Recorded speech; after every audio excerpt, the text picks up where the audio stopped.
And welcome back to another episode of JP and the Beans Talk. You bet. There's a terrific energy in the gym. We're here again, Beans. We it's are May. Here. It is. It's May. Straight up. It's gonna be May. JT month. Good for him. JT month. Timberlake? Oh, yeah. That's it. I'm with you now. Yeah, see, you were doing the jingle. Like he's there. I'm slower than you think, but I got there. It's all right. You got the whole month to adjust and figure it out. So not a bad thing. Well, welcome to May. Welcome to summer adjacent, sort of. There's always that tease of a month in the Midwest where you go, summer's coming. Especially, it just never quite shows up until the middle of June. Well, especially because we've just had literally April showers. Also April. true. All April. April delivered, man. It was on brand. I mean, it's not a liar by any means. No. Necessary. So that's good. No. What is for you, right? Since we're talking seasons, what's your favorite time of the year? I'm not even going to limit you to a specific month necessarily, but what's your favorite 1 or 2 months out of the year? So not season. Don't you dare say fall. Right? Right. Like what time do you look forward to the most? Month-wise? Because for me, it's October. October is the perfect month out of the entire year. Obviously, the weather is gorgeous. College football is in full swing. Major League Baseball is in its playoffs. Glorious. The baseball games are intense. I'm a big baseball guy. My birthday happens right at the beginning of the month. Really doesn't matter that much anymore now that I'm so elderly. But it also doesn't hurt the case for the month either. So October is just my month. October is very overrated. Oh my. And here's why. Because the fact that we have a whole month dedicated to spooky season. Well, no, thank you. That's out the window for me. No, thank you. Right. And no, I don't need to hear about your pumpkin spice lattes. No, thank you. They are delicious. This is a great. I'll make a note to tell you about them. A great question for weather-wise, like that August to September swing right in there, where you're getting into like hoodies, but you get to keep the shorts on. That's a great transitional period, right? And we're kind of in that right now where we're going from the hoodie and the shorts. Yep. So those two, like May to June and August to September, those two swings are great. And then, so I'd say those two, like 65-degree weather months. Sure. Perfect. Sure. Not too hot, not too cold. You know. Right. That's what I would say. Okay. Is that a good answer? I'm going to forgive you for saying that October is overrated. It's not possible. It's very overrated. Incredible. Capital perfect O month. Overrated. Perfect. No. Month. Perfect. Agree to disagree. Well, in spite of that wedge coming between us, I think we can press on. I think we can find a way to. I hope so. Well, looking ahead, we are greatly anticipating Deadpool and Wolverine, a trailer of which dropped a mere 2 weeks ago, and now we finally, full circle, have a chance to talk about it on this here pod. So that's exciting. I'm very excited. You should be. This is the only thing I have going for me in my life right now. I'm going to tell you something. That's not at all sad. It's a good thing. I'm kidding. My sister. Don't tell my sister. She's getting married. You know. I mean, but that day's not for me. No, it's not for me. That's not for me. July 26th. Honestly, she just signs a contract that says she's not my problem anymore. Correct. So it's like, thank you. Right. So I guess in a way, it is my day. Okay. You see what I mean? It's a celebration all the way around. No doubt. We're happy for you, Lily and Brady. Is that psychotic to just have that thought? Is it egotistical to just have that thought process? Narcissistic, yes. Psychotic, no. To somehow figure out a way to make it so it is kind of my day. That's very narcissistic. You know, I think what a fellow narcissist might say is you're finding the positives. So good for you. Thank you. Really, I'm just going to encourage you there. But in that light, right, we've got time between now and then. So much time. And too much time. Too much time. And so with that time on our hands, we thought, hey, we had a great time rewatching the Blade movies. That was an absolute treat. And so in our dialogue, we realized, you know what else we should do? We should rewatch the X-Men movies. Absolutely. Because this is not, or at least we're being told, this is not Deadpool 3 that we're getting. They're being very firm with this in the marketing of this is Deadpool and Wolverine. Actually, even one step further, they have said that this is not Deadpool 3. Right, exactly. So we are getting a Deadpool 3. This is just not Deadpool 3. I see the distinction you're making there. Yeah, we'll get a Deadpool 3. This is just Deadpool in a movie with Wolverine. Also, did I repeat what you said? You know what? I felt really good about it. Did I though? A little bit. A little bit. Okay. A little bit. It's Sorry. okay. It just really hammers Tunnel vision. hammered home the point. I'm too excited. That's what it is. It's great that it's just flowing right out of you. So with that in mind, we're going to rewatch the X-Men movies and discuss them on this here. Absolutely. Now, here's the question. So it's great. So we're obviously doing X, X2, X3. Yep. Right.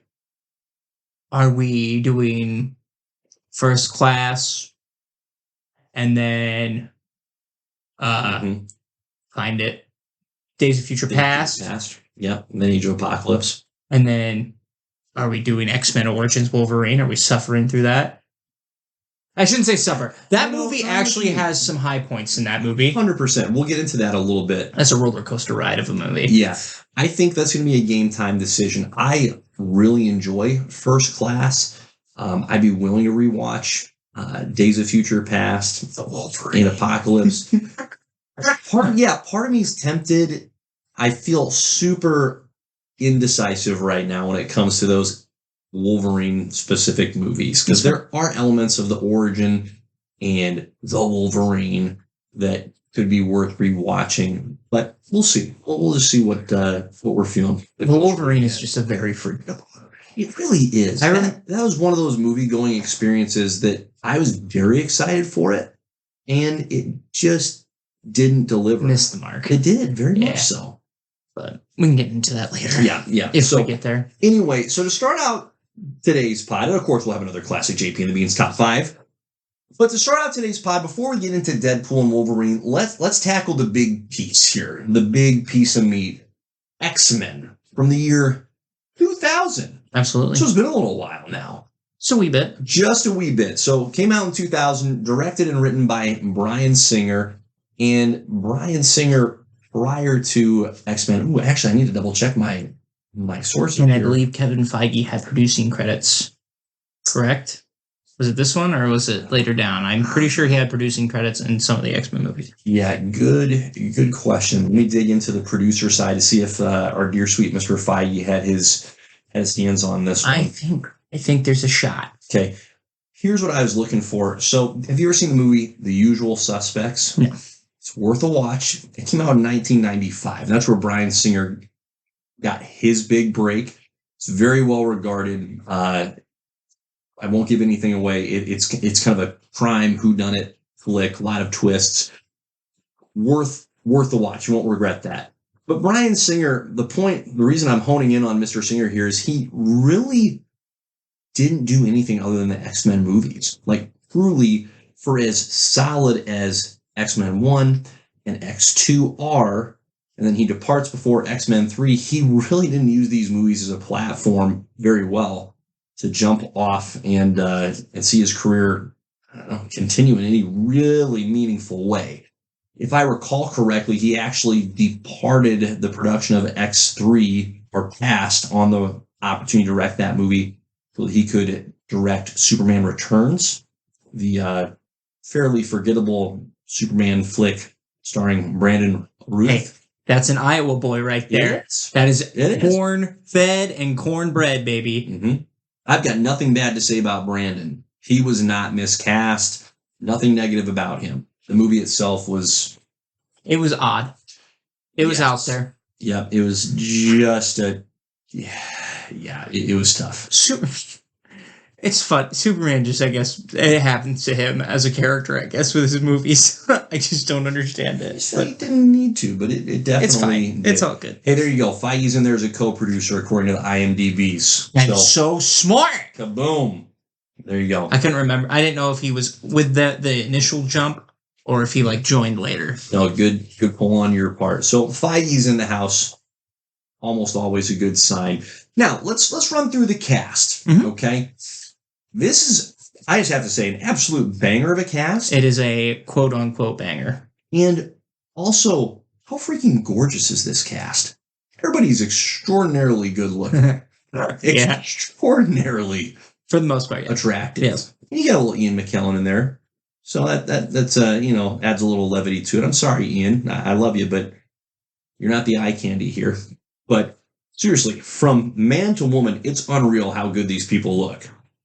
Yeah. I just had to say that. So, moving on. Patrick Stewart as Charles Xavier. Banger. AKA Professor X. Nailed it. Awesome. I mean, he will, when you think of, he honestly, he's up there with Robert Downey Jr. will always be Iron Man. He will always be Professor X. Yeah. Hands down. Yeah. That will be him.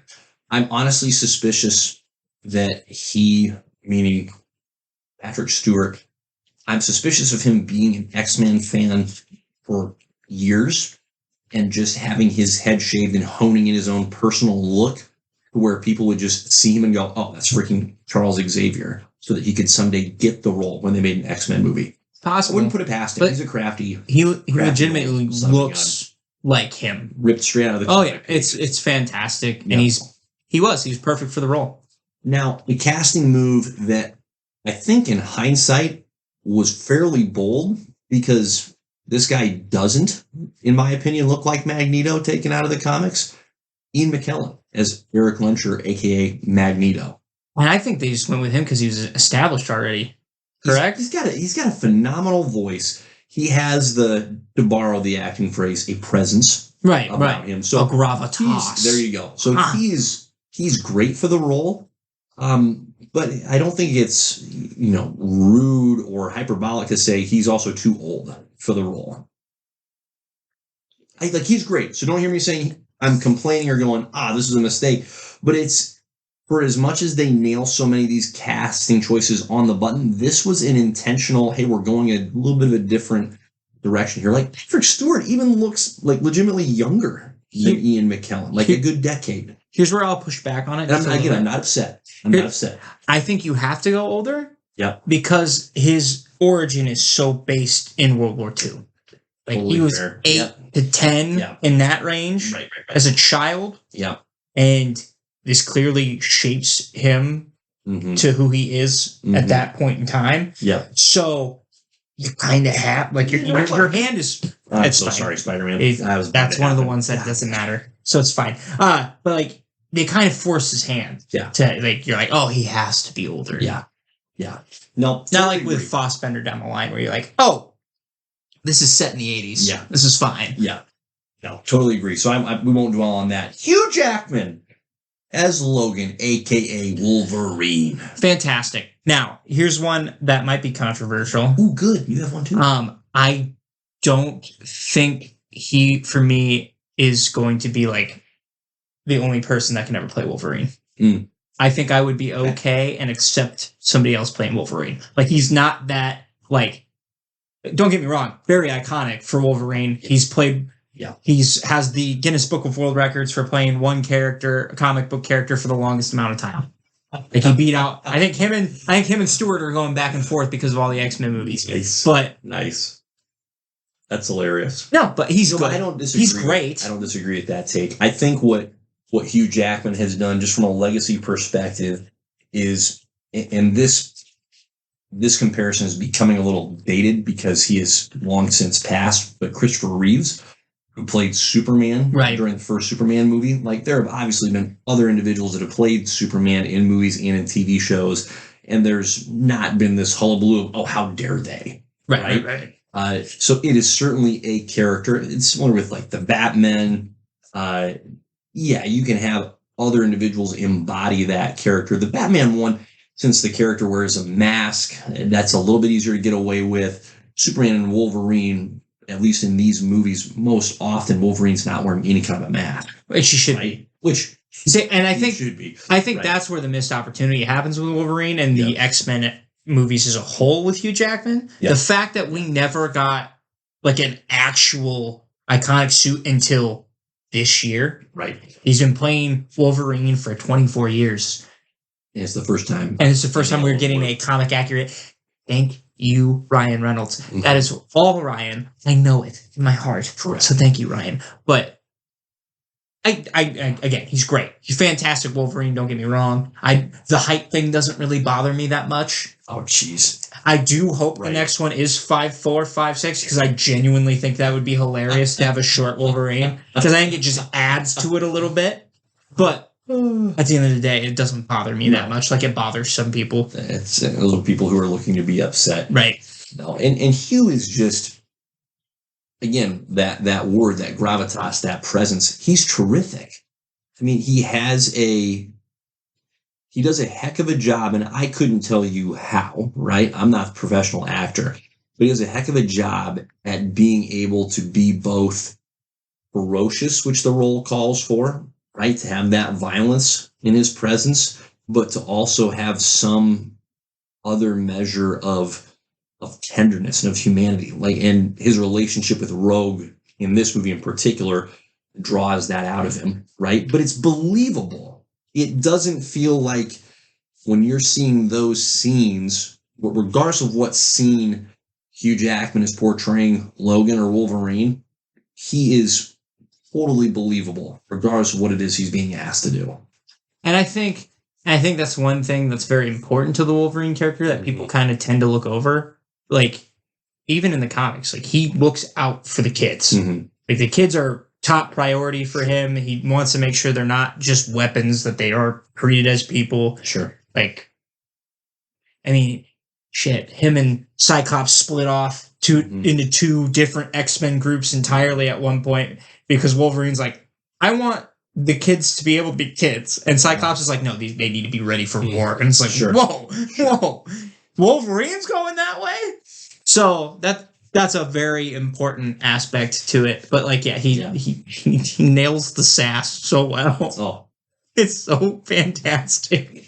I mean, the boldness when he's hearing all the nicknames of, oh, it's a Cyclops, it's a Storm, and he's just going, come on, this is one of the dumbest things I've ever heard. Yeah, but but they call you Wheels, Professor Xavier. Like, yeah, but no one, like, he doesn't even think about the fact that they call him Wolverine. Right. Like, he's like, oh, that's normal, that's fine. I'm like, you got some, like, there's some. You're this close to a badger, sir. Right. You don't have a problem with it. And that's one thing I really like about this movie is Wolverine and Cyclops' relationship. I think was very comic accurate. Like, the fact that those two kind constantly of bicker all the time. Yeah. And they didn't even know each other for that long. Right. It was instantaneous. Oh was my like, gosh. I don't like you. Just don't care for you. So, Yeah. For sure. Yeah, no question. It is wild. I mean, 2000 is such an easy round number. It's crazy that Hugh Jackman has been portraying Wolverine for a quarter century. Yeah. That's absurd. Yeah. And again, he looks freaking good. And unheard of. Like, unheard of. And he enjoys it. Yeah. Right? Not at any point have you witnessed this man doing his thing.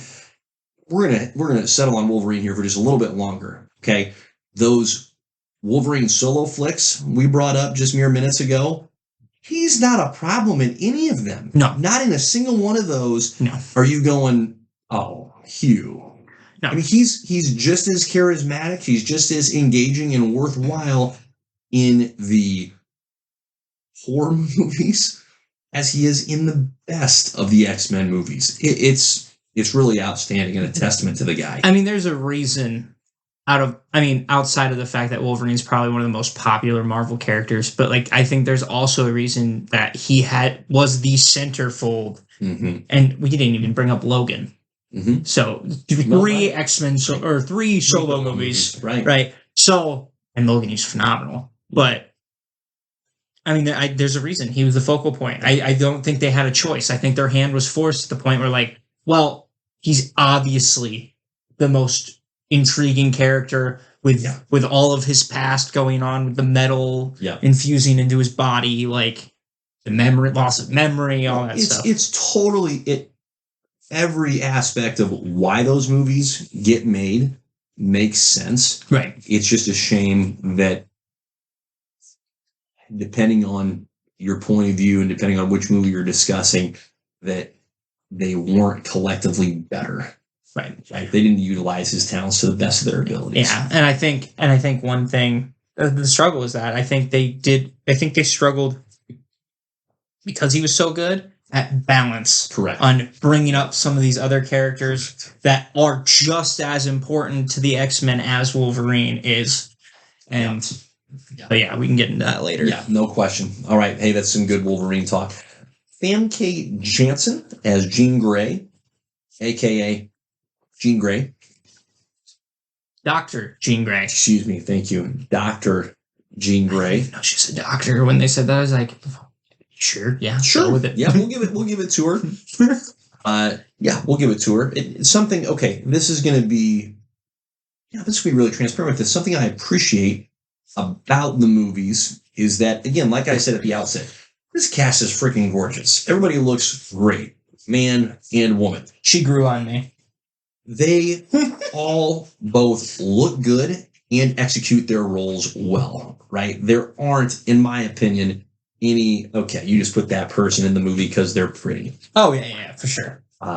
So I'm impressed that that's the case for whether it be Scott Summers, Jean Grey, Storm, so on and so forth. It was impressive. I don't have a whole lot individually to pick out with Jean Grey. She doesn't have a major role in this movie. She's obviously given a lot more to do in X2, which is really worthwhile. What about you? Any highlights for you? Look, I am not the biggest Jean Grey fan. I'm not going to sing her praises. I think she's highly overrated. Okay, that might be a bold statement for some people, but she is. She's overrated. Okay, her whole thing is, oh, the Phoenix. Oh, it's gone. Oh, it's back. Oh, it's gone. What should I do? It's the whole thing. It's the whole thing. And to be honest, do something different. Oh, I'm in love with Cyclops. No, it's Wolverine. No, it's Cyclops. Women. Anyways, so feel like we hit a nerve there. Moving on. Just, sorry, Jean. She annoys me. Okay, just a little bit. Don't get me wrong. She's very integral. She's Riley's nightmare. Jean Grey is Riley's nightmare. I don't know. Mm-hmm. I don't know about that, but sounds like it might be. Sounds like maybe she should be. She's just very high maintenance. Okay, I don't like high maintenance women. Besides, this is your nightmare. Yeah, that is. This is your nightmare. I know. Yeah. So. Anywho, but the actress, great. I actually, in this movie, she's not unbearable. She's great. I actually like Jean Grey in this. Mm-hmm. I think I only start to get annoyed with Jean Grey in the third one. Yeah. Just because it was a very forced thing, and it wasn't like built up to this, like, we didn't get her with time just being the Phoenix before she switches to the dark side with the Phoenix, right? So it's abrupt. Right. Yeah. Moving on from Dear Sweet Jean, James Marsden playing Scott Summers, a.k.a. Cyclops. Great choice. Great choice. I don't have a problem with this. No. Crushes it. And it's a weird challenge, like when you're wearing not even a mask, but just, you know what's the visor. The visor's sick. It looks really cool. In this one, it looks a little clunky, but it's still really cool. But it's still sweet. Yeah. Okay. The little trick shot he did on Sabretooth, fantastic. I've always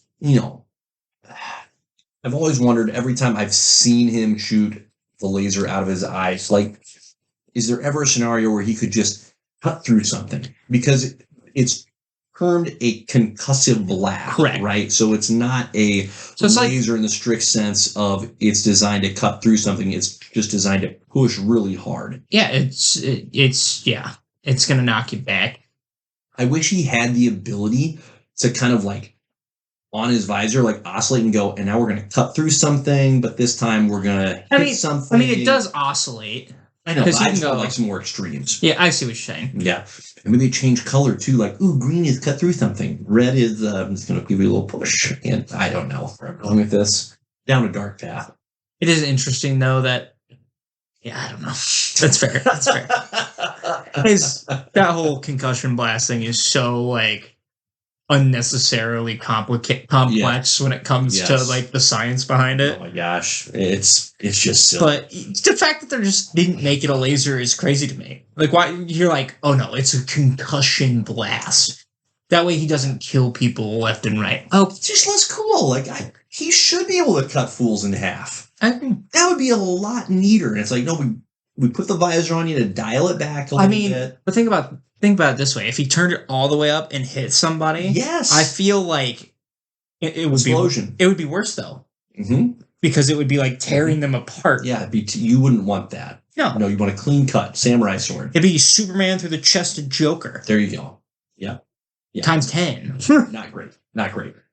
All right, sorry, Cyclops, but you're kind of a loser. Okay, Anna Paquin as, I had to dig for this a little bit, as Marie, a.k.a. Rogue. Yeah. This is a early Anna Paquin. I find it really interesting on which X-Men they chose to make younger and older. Because, like... Yeah, high school Rogue. High school Iceman. Yeah. And Iceman in the comics is a founding member of the group. Right. So it was interesting to see that pick. I almost would have rather... That's a good point. They played around with the ages quite a bit. Right. And I almost would have rather they pick Kitty Pryde for that Rogue spot instead of Rogue, because I believe in the comics that Wolverine and Kitty have that relationship of mentor, student, role model, dad-like figure kind of a thing. And she is meant to be younger as well compared to the rest of them, so I feel like that would have fit a little bit more. But I don't know. That's the interesting part to me, because this is where this movie kind of misses too. Is there's only 4 older X-Men, 4 adult X-Men. Right. Yeah.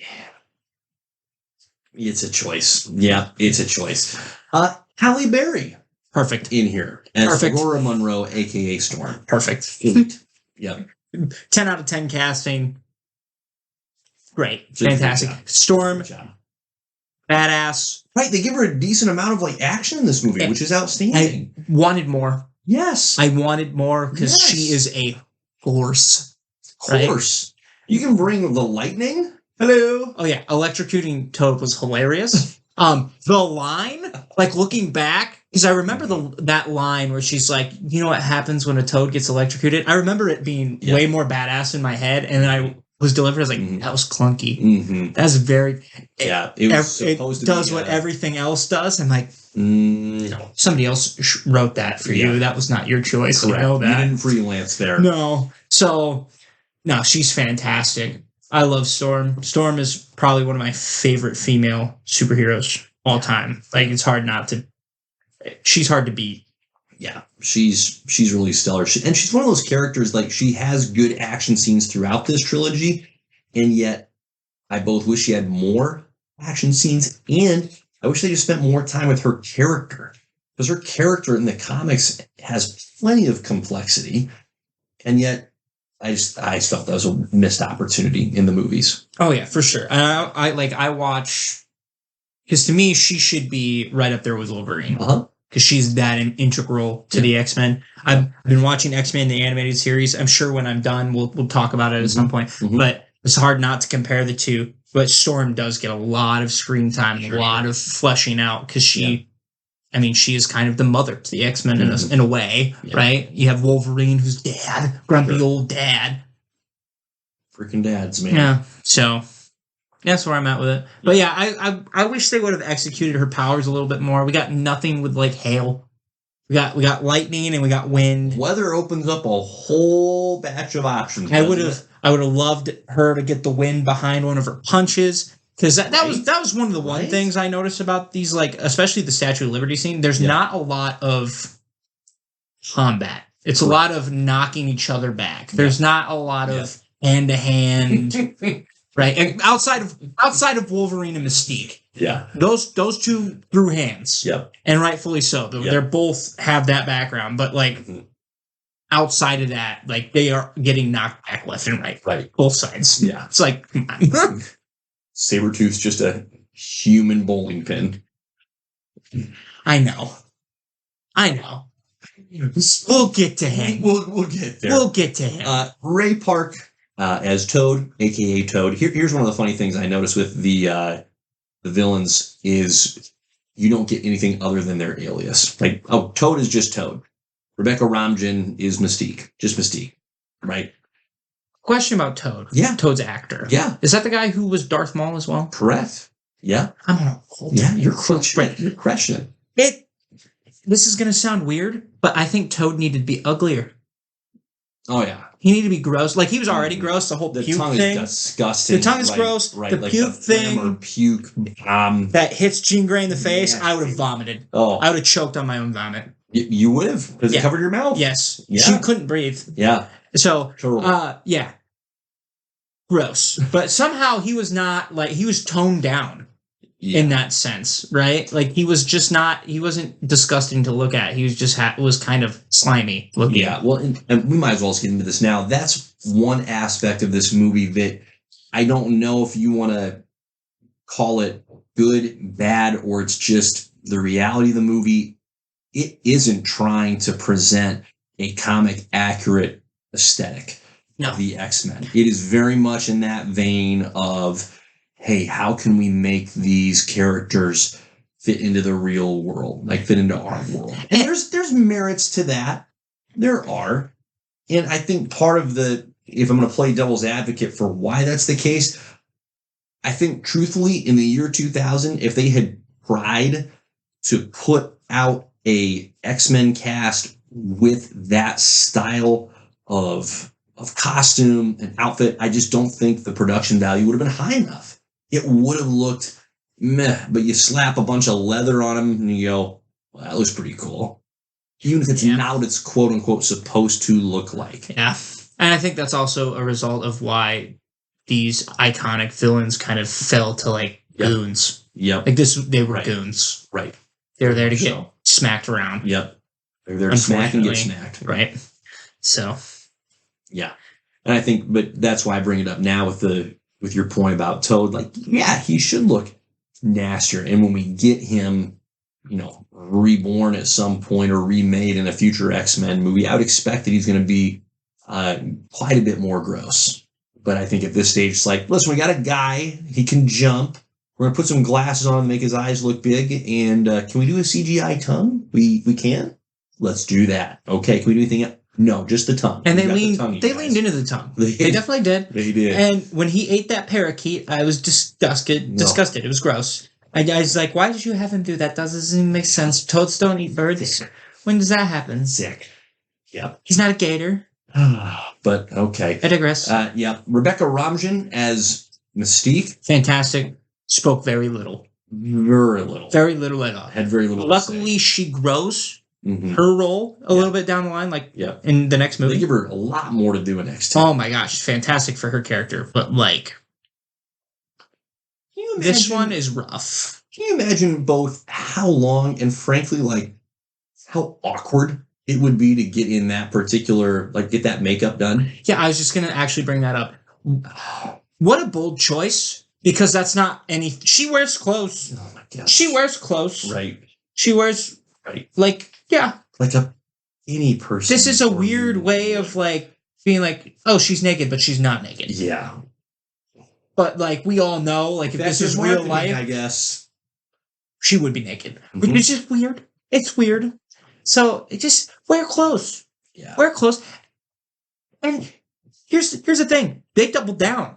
Correct. Like, even when they recasted her for, like, Days of Future Past and stuff with Jennifer Lawrence, same thing. Right. I was like, Jennifer Lawrence wasn't like, I want a shirt. I'm sure she was. To me, it's... Oh, that makeup chair would have been a nightmare for that It's role. such an obvious, like, swing and a miss. Like, nobody is going... Okay, when the character shapeshifts, for example, nobody's going, well, this doesn't make sense. They're wearing clothes. What happened to their clothes? Nobody's doing that. And if they are, guess what? They're by themselves. This person doesn't have friends. So it's really just dumb. Like, just put clothes on the person. And the hair. Yeah. And not why is it so greasy? I don't know. You know what I mean? It's like always slicked back, and it's like... I couldn't get that either. No, it's a weird choice of design. Now, if they wanted to lean into her being more like creepy and evil, I guess I get it. But like, I don't know. She didn't need it. Frankly, it's just awkward. Give her a gun. It's just awkward. Give her a gun and clothes. It would have been great. Yep. She has a gun all the time, usually. We would have been just fine. It would have been fantastic. Yep. Nobody would have complained. No. But the actress would have been relieved. Correct. Okay. To round out the mutant cast, Tyler Mane as Sabretooth. Doesn't he just look smelly? Yes. He looks... Do you know the guy is actually like 6'8"? He's huge. Wow. Yeah. Big fella. Yeah. Big guy. Yeah. It kind of sucks for him because as soon as Liev Schreiber gets Sabretooth, 10 times better. Yeah. This is where like my problem lies with the movie is the relationships of all these characters in my head. Yeah. I'm like, first of all, Wolverine and Sabretooth should hate each other because they're technically like brothers. Right. It's like that. And now I get that Logan lost his memories, but Sabretooth should still be talking and be like, oh, Logan, you don't remember me? Right? That doesn't bother Sabretooth at all. Right? Raven, aka Mystique, adopts Rogue as one of her children. Right. In the comics, they don't say anything to each other. They don't know each other. Yeah. In fact, she's okay with Rogue biting the bullet. Encourages it even. Right? So I'm like, the only relationships they nailed were Professor X and Magneto. I thought that was perfect. Yeah. And then having Cyclops, X-Men, Cyclops, Wolverine, Jean. I thought that those three's weird love Dynamic triangle, was weird, pretty solid. Still on par, on point. She always chooses Cyclops, anyways. At the end of the day, usually. It's true. Figure it out, Logan. But I digress. Okay. Other than that, there was like nothing there. Yeah. It's definitely, and we can kind of pull back the lens a little bit and look at this from a broad point of view. It's definitely a alternate take on the X-Men. Right. This is not, hey, this is your definitive X-Men. If you open up an X-Men comic, this is what you should expect to see. It's more of a, hey, we're going to pull elements and themes and tones from different characters, but we're not trying to give you, this is your definitive X-Men. The animated series very much... nails it. They crush it. Is going for that. Every time. From what I've seen. And again, I kind of just go back and forth with the time frame in which this movie came out. You know, we've been talking about the Blade movies, and Blade came out in 1998. Here comes X-Men in 2000. This is just such a early, I don't know if you want to call it a forerunner or not, but I'll use that word. It's just like a forerunner of future superhero movies. And so its misses, like I tend to forgive it for its misses because I don't know. Again, I'm serious. I don't know if in 2000 they could have put out a movie with the characters in comic accurate garb and had that work. Now, that doesn't mean they couldn't have done relationally and made those parts work. I don't know why the time frame necessarily matters there. But it is fascinating trying to think of it in that context of what would happen if there hadn't been an X-Men movie made now, and now we're getting one. Right. I think it would look really, really different. Well, and I also look at it in the sense of, like, because Marvel struggled in the 90s. Mm-hmm. Absolutely struggled. Mm-hmm. So you can make the argument that these movies were made with the idea of introducing a new audience to these characters. So there's a jumping on point to the fact where they're like, oh, that guy's got a really cool power. Where can I go read about this? I want to see this guy more often. Right. Wolverine obviously is going to be a selling point. He's probably Mount Rushmore of Marvel characters. He's in there. Yeah. So, and then you use him to elevate the rest of the squad. Yeah. So I don't know. Yeah. It makes sense. It doesn't mean you're gonna look at it and go, this is the best X-Men movie we could someday get. I think there's certainly some strengths. I think part of what's so strong with the X-Men characters in general is, listen, all of these characters, the best, X-Men characters, or just mutant characters, have a common thread where it's like this paradigm of the character has power, but it is inextricably linked with a very real cost that comes with it. Wolverine has this ability to heal, but he can't remember who he is. He also can't die. Even when he does get his memory around him back, he can't. Right. You have, and the movie shows this so very well, and that's the best thing the movie does. Like, the movie starts with several just outstanding scenes, one right after the other, right? You see Eric getting separated from his parents at the Nazi concentration camp. You see Rogue almost killing her boyfriend with a kiss. And so there's just this burden. And then, of course, Wolverine unleashing his claws for the first time, but he's ostracized. Nobody wants him to be around. Obviously hurts when the claws come out. Can we also talk about, just real quick, Yeah. that opening scene with Wolverine in the cages, and just the clang of the sound, fist. Just right? the fist. No claws. You're like, I don't remember this, but this is badass. Right. That was a nice ad. Okay, continue. I just wanted to get that out there. But that's, I think, what the movie does best is it shows and it makes these characters, makes the mutants relatable, because this is in general, the appeal of the mutant characters, whether we're talking comics or movies, is that they are uniquely relatable in that, yes, they're gifted, yes, they have these abilities, but their abilities don't automatically elevate them into this like rarefied air of society, of relationship with their peers. Like, they have struggles. So they're fantastic and yet extraordinarily relatable characters. And I think that's something the movie, for the most part, does really well. Right. And on top of that, too, just the ones that don't have those, like, they still have the limits. Yep. Right. Exactly. Jean, right. prime example, can't use Cerebro in this. Yep. Because she's just not there. Talent-wise yet. Yeah. Yeah. So I thought the character development and the establishment was overall really strong. Now, agreed. As comic book fans, you're absolutely right. We look at characters like Sabretooth and go, that's a disservice to the guy. I'm nitpicking. No, but you're not wrong. Like, in the context of the movie, it's just fine. But absolutely, in the broader sense of, hey, from the context of the comics, we're going they're giving us like 2% of what that character could be. And it would have been better if we would have gotten more of them moving forward. Yep. After this movie, Toad, for all we know, dead. And Sabretooth. Sabretooth, for all we know, dead. Right. Like, we don't get Sabretooth again until X-Men Origins. Yep. And then after that, we don't get Sabretooth again. Right. For some reason, Fox was obsessed with Mystique. The obsession for Mystique was just primed to the fact that for some reason they made her very prominent in the soft reboot that they had. Yeah. It was just like, okay. Yeah. But put a naked blue lady on the screen, it intends to bring people to the theaters, I guess. Yeah. But there's just okay, but yeah. Yeah. I tell you what, a couple more notes, then we'll keep moving. But I forgot how short this movie is. Like, it's really barely 90 minutes long. Yeah, it's kind of crazy. Yeah. Which is kind of a disservice. It definitely should be at least 2 hours with the amount of characters. Yes. Right? I mean, even like... Yeah, I was rewatching it and going, oh my gosh, like almost to the end. Yeah. I forgot it was this short. It did. It went quick. Yeah. Yeah. Because it would have done a lot better. With that many people that are important, you just need more time. Yeah. And that was the other thing for me. Is like, I just want more time with these people. Yeah. Because it's great, but...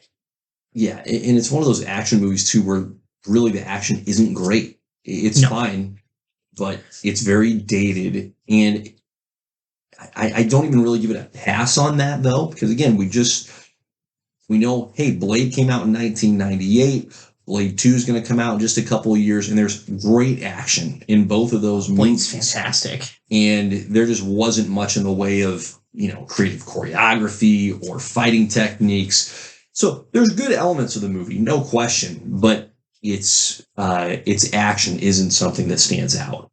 Yeah, it's just hilarious because we've seen 2 Marvel fights on the Statue of Liberty, and I always remember the X-Men fight being like, oh, fantastic, this is crazy. And it's like, it's not that great. It's really especially when you have No Way Home's fight scene and you're like, 10 times better. Yeah. 10 times better. Whole different level. 100%. Whole different level. Yeah. So, any other final thoughts on X-Men? No, that's what I got. Yeah. Just... I worth the rewatch, right? Like, it's fun to come back to. Oh yeah, and I can't wait for X2 because X2 is fantastic. It is. We've talked about that movie before on this podcast, like maybe when we first started doing this. Yeah. So very excited to watch that again. That one's the best of the trilogy by far. Yeah. Something about these old school movies, always the second one's the best, and always the third one's the worst. Have you noticed that? Like the first one, that was always established for decades. Blade, Spider-Man, Yep. X-Men. Yeah. Crazy. Yeah. A weird coincidence. I don't know if it's coincidental, but you know what I mean. No, you're absolutely right. But yeah, no, I'm good. I love the X-Men. I'm on an X-Men kick right now. It's great. So I'm glad you're leaning into it. Well, we love it. All right, well, let's continue on that X-Men train, and let's jump over into Hello Deadpool's world. Deadpool and Wolverine dropped a fresh trailer, and my heavens, I can't say that it was anything short of spectacular. I just want you to know that trailer drops, Yeah. and the Madonna song Mhm. that was behind it Mhm. jumped the Billboard charts. Went to like number one. Yep. And it was like the first time it's been there in like 20 years. Right. And Ryan's like, well, this was an unforeseen side effect of that trailer, which is hilarious. But that's why I texted you guys, just like, they hit on the soundtracks every time. It's fantastic. And that is such a great segue into how impressive the just level of care that is being brought to this movie. Okay, I'm gonna go really broad here. Just in the trailer, just in the soundtrack, the intentionality behind all those choices is what has made so many Marvel movies great. It's just the care and craftsmanship with which they are put together, and that has been. We won't go down this path, but that is what has been lacking so much the last 4 or 5 years, and so that's what. That's part of what gives me so much optimism and hope for this movie is the intentionality, the time that's being taken to do this right. It's there. It could flop. I guess it could. I don't think it's going to. I think it's almost impossible. I think it's going to be terrific. I think it's almost impossible. The only way this movie flops is if Disney dinks around with it in post-production. Yeah. That's the only way I think this movie flops. And I think with Ryan's involvement with this movie from beginning to end, I don't think that's possible. No. And here's the thing. They're not going to dink around with it because, my gosh, how many F-bombs did we get in this trailer? I know, it's fantastic. So, like one every 10 seconds? Let's fucking go. Those three words together, it was almost like, okay, I get it. Calm down. I don't know why the significance of that was there, but... Yeah, what were some takeaways for you from the trailer? First of all, I am curious to see where this Wolverine is from. Mm-hmm. If this is this is the Fox Wolverine, or if they chose an entirely different Wolverine, or and if it is our Wolverine that we grew up watching, is this where at in the timeline is this? Mm-hmm. Right? Is it before Days of Future, or is it before Days of Future Past, or is it before, the X-Men timelines are always so screwy anyways. So gross. But it looks like everybody died in his world. So I'm very curious on that. Right. Love Deadpool. I hope we get a million different alternate versions of Deadpool, because to me, that would be hilarious. I'm also curious just to see who else plays a part in this, because we've gotten little snippets of the villains that are going to be involved.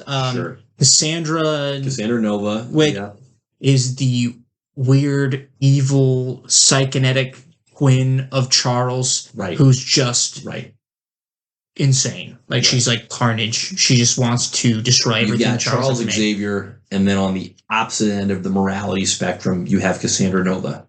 Same powers, just totally different perspective on, So I'm excited to see this, because she looks like first of all, great villain. Great villain choice. Would have never would have a million years picked her. Yep.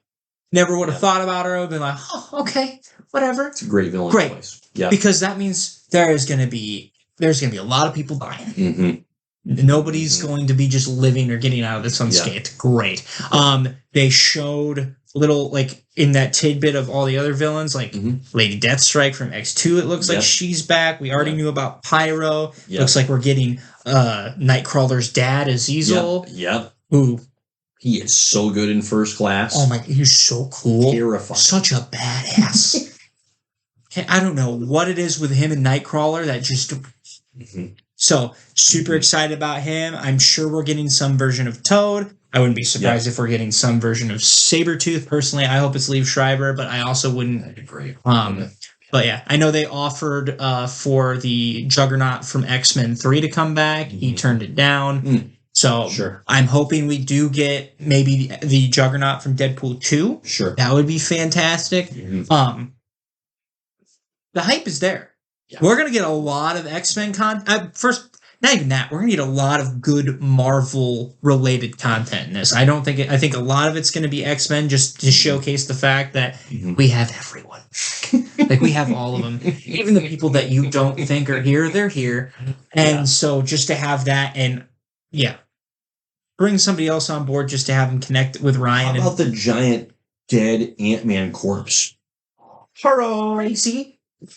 So that's the other thing too, because it's like, is this in like the void? The void, yeah. Right. Is that where we're at? Because people We've got Goliath floating around, right? Yeah. And they like to make the callback that there was a Yellow Jacket helmet in Loki. So is that where we're just at? So is Cassandra Nova in this just a Charles Xavier variant that somehow has been killing people left and right and trying to survive? Like, that's an interesting angle. I think, by the way, that makes way more sense for this, because than to call her Charles Xavier's twin. Well, no, it's not even that. Her background. Oh, yeah, I've read. Oh my gosh.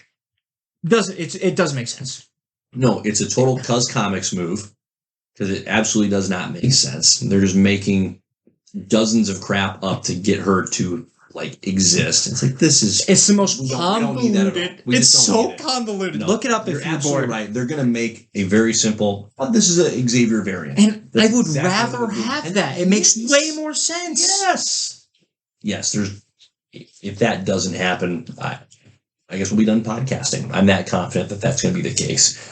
Yeah, I appreciate a couple of things from this trailer. One, it shows us more, but it doesn't show us diddly squat in terms of we have no idea of the movie. Right. Which is great. So it's showing us more scenes from the same action sequence we got in the first teaser trailer back in the Super Bowl. So it's not feeling this weird pressure to show its hand.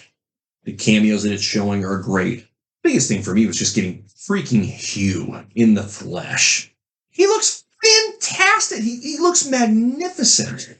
This incredible. At first he has the sleeves, and I'm like, okay, the outfit looks great. But then he and Deadpool walk around the corner, the music blaring, and suddenly the sleeves are conveniently gone.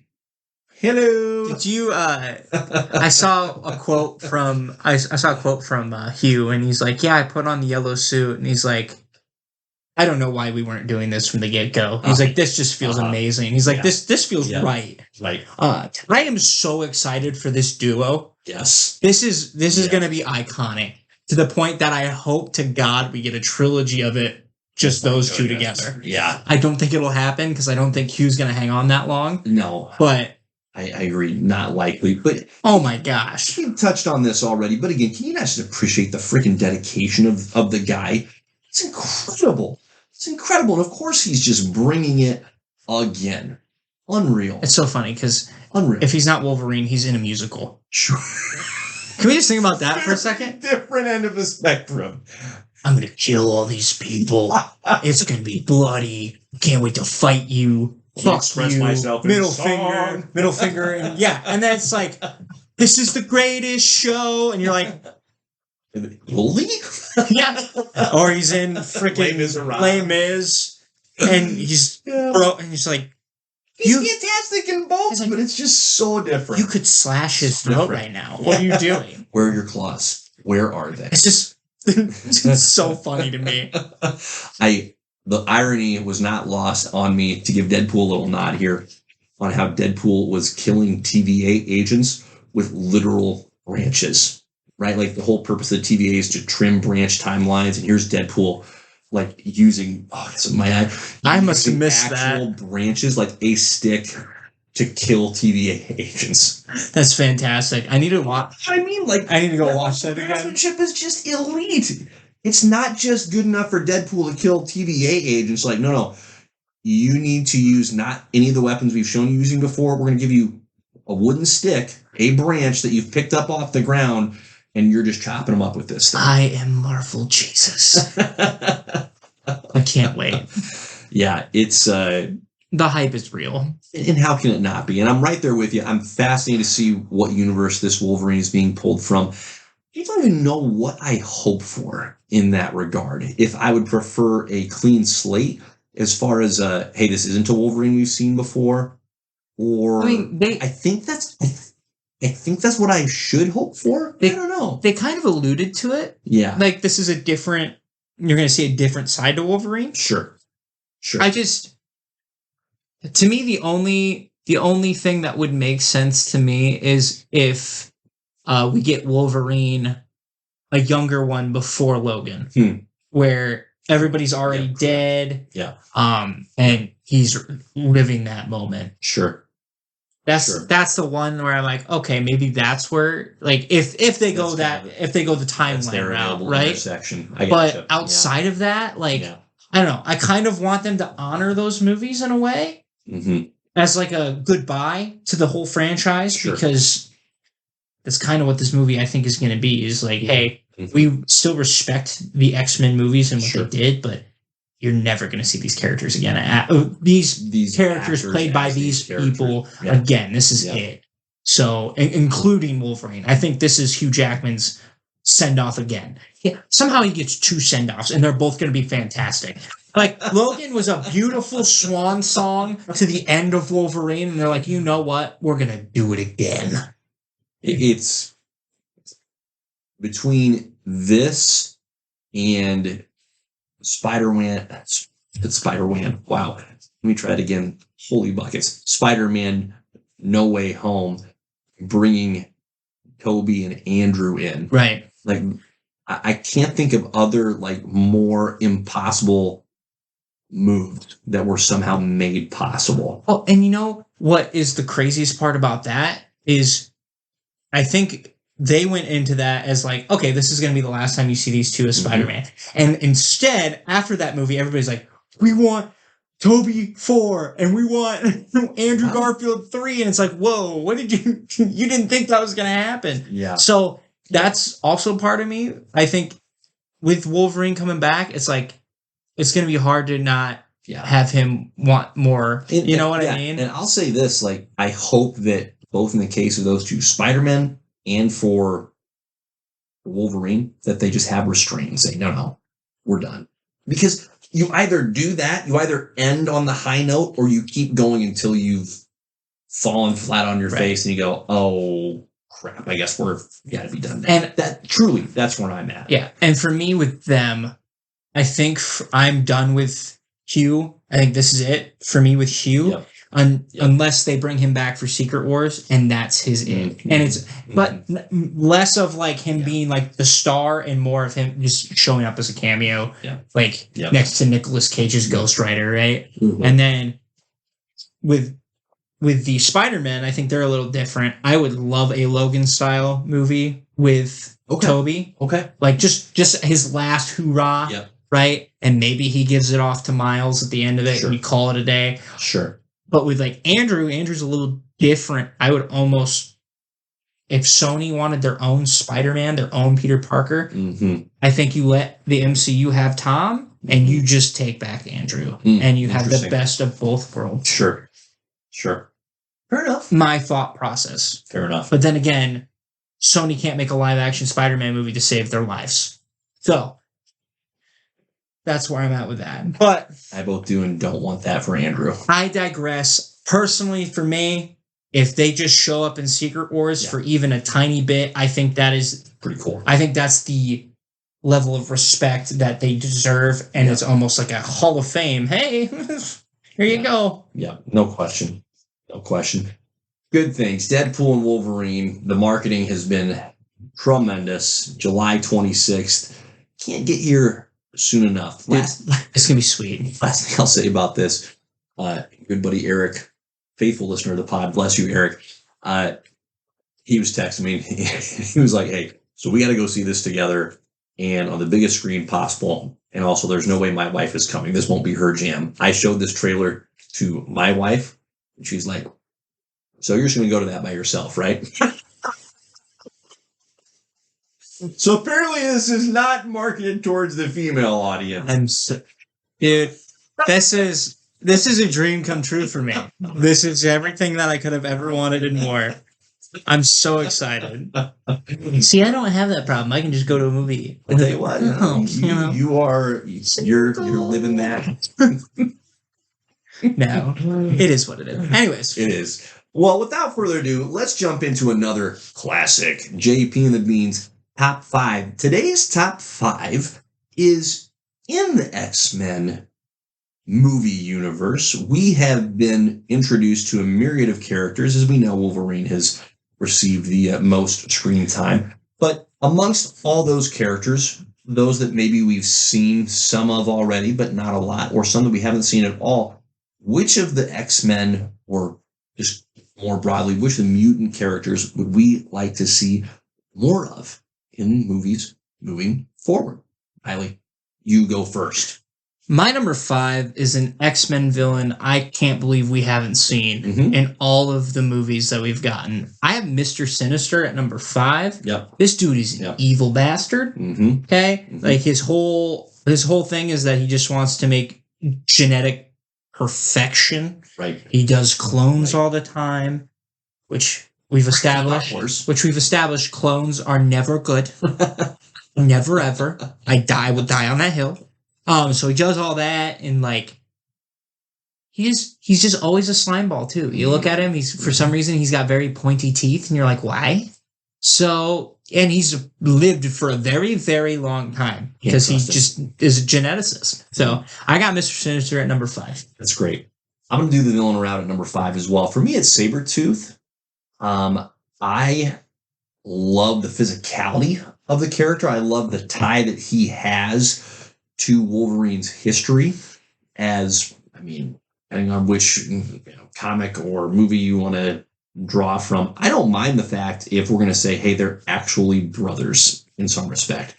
That's great. But I love the Liev Schreiber just crushed. Oh, he was perfect. Just crushed it. And if we can get more of that Sabretooth throughout, like keep him as a recurring character, I would enjoy that a great deal. Well, and on top of that, the impact.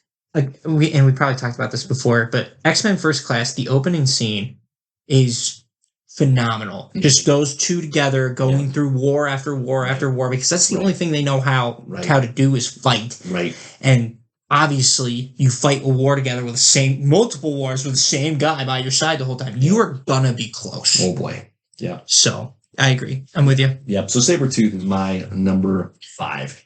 My number 4, and this one, weirdly, he's number 4, and yet he almost didn't end up on my list, is Cable. I thought about Cable. Yeah. Cable I like a lot for the time hopping purposes, right? I don't mind at all kind of the trope of, you know what's coming in the future, we gotta watch out.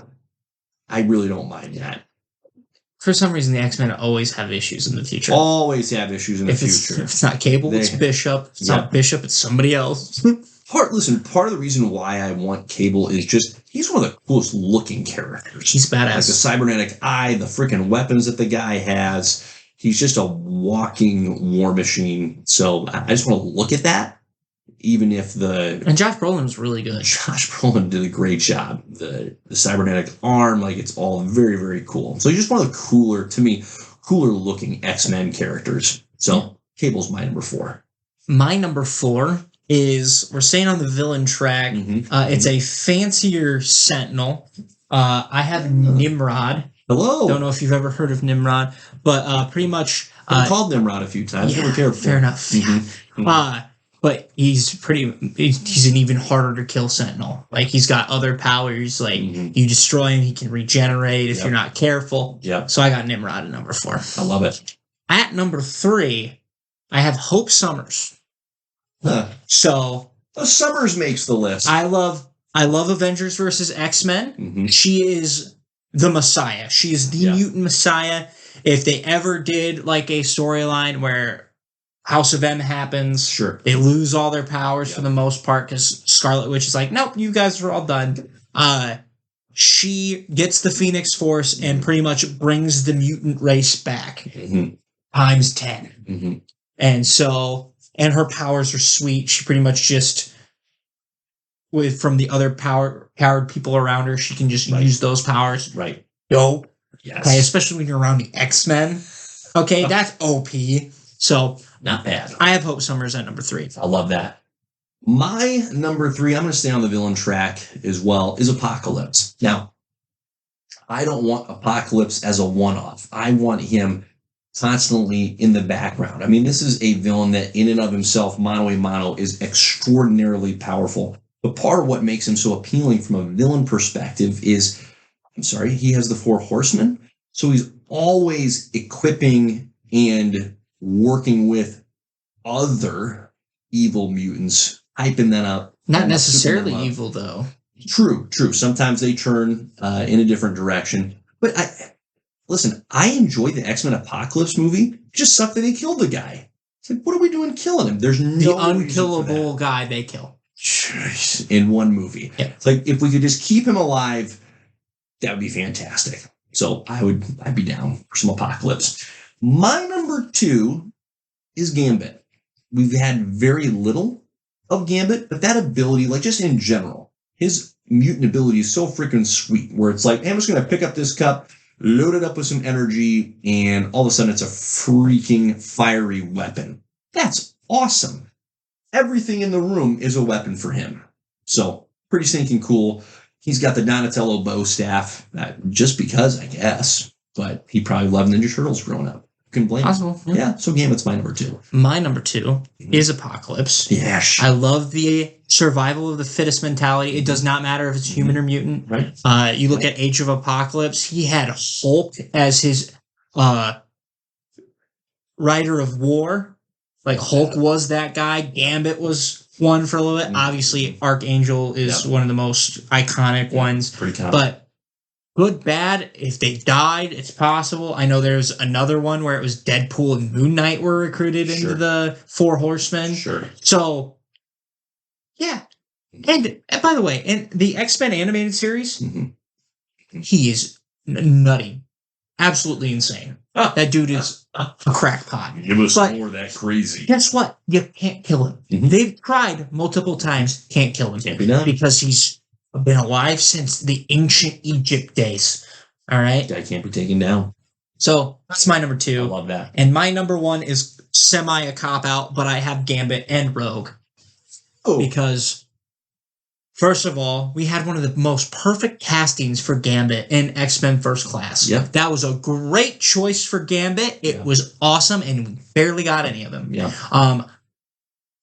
He's fantastic. He's great throwing cards. Was it Taylor Kitchener? Am I remembering that right? Yes, I believe you are correct. Okay. And for Rogue, for me, I don't feel like we've gotten a very good comic accurate Rogue. Like the Rogue we got in the original X-Men trilogy, she's always still kind of afraid to use her powers. Like she still used it in X-Men 1, right? Touch Wolverine, got his healing factor a couple of times. Yeah. But like in the animated series, and this is her origins, she absorbs a lot of powers from Carol Danvers, which you can do now, right? And make it make sense. There you go. But she absorbs it from Carol Danvers, and for some reason, Carol Danvers' power set does not leave Rogue.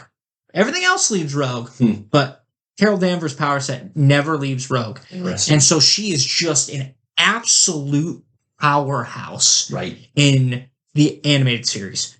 And again, the most appealing part, right? When we were talking about like real world, like she wants the ability to be touched by other people. Right. And that's something that she has to live with for the rest of her life is like, if anyone touches me, they could die. What a horrible fate. Well, she's a good guy. Right? So, and her and Gambit's dynamic is fantastic. Yeah. Okay. And also, if we do get Gambit, you better give me the Louisianan accent, okay? Because it is magnificent. Bayou. It is magnificent. So that is my number 1, Gambit and Rogue. I love that. That's a great pull. And that's not a cap out. That's a great partnership. My number one is Nightcrawler. Amen. Nightcrawler for me, number frickin' one, and also give him a sword. Absolutely. Give him a sword. Swashbuckler. Azazel has the knives which he uses to great impact. If he's going to be Nightcrawler's dad, surely he taught the kid how to wield a blade. So let's give him a cutlass and say, go for it, kiddo. He is such a phenomenal character in X2. He has one of the best action scenes ever in any comic book movie. How we have had so little of Nightcrawler in all of the X-Men content we've had is beyond me, and it is not short of criminal that he was in X2 and then just not in X3 at all. Incredible. I can't believe they cut him. Incredible. Can't believe they cut him because they made him so cool and so like relatable. Yeah. And the fact like he's like, I don't want to be a weapon. Like I'm actually a very peaceful person, and now I'm just this guy is just having me kill a bunch of people for no reason. For him, for that purpose, right? So he was a little bit in X-Men Apocalypse, correct? He was in the new trilogy a little bit, but but not like it hardly counted. I agree. Nightcrawler is one of my favorite X-Men. Yeah. So for him to be done right, very important to me. Yep. Correct. But just the teleporting, because here's the deal: X-Men Origins, we got a teleporter, and it wasn't Nightcrawler. It was the guy from the Black Eyed Peas. Yeah, Will I Am. It was Will I Am, and I don't even remember his character's name because it was very short lived. All right, but correct. Yeah, I'm in 100% agreement with you. There you go. That's another great top 5. Riles, that's another great episode. You got anything else for the good people? Nope. Follow us on our stuff at JP and the Beanstalk. That's what I got. So appreciate all of you. Thanks for watching, listening, all that good stuff. Absolutely. Godspeed. Peace.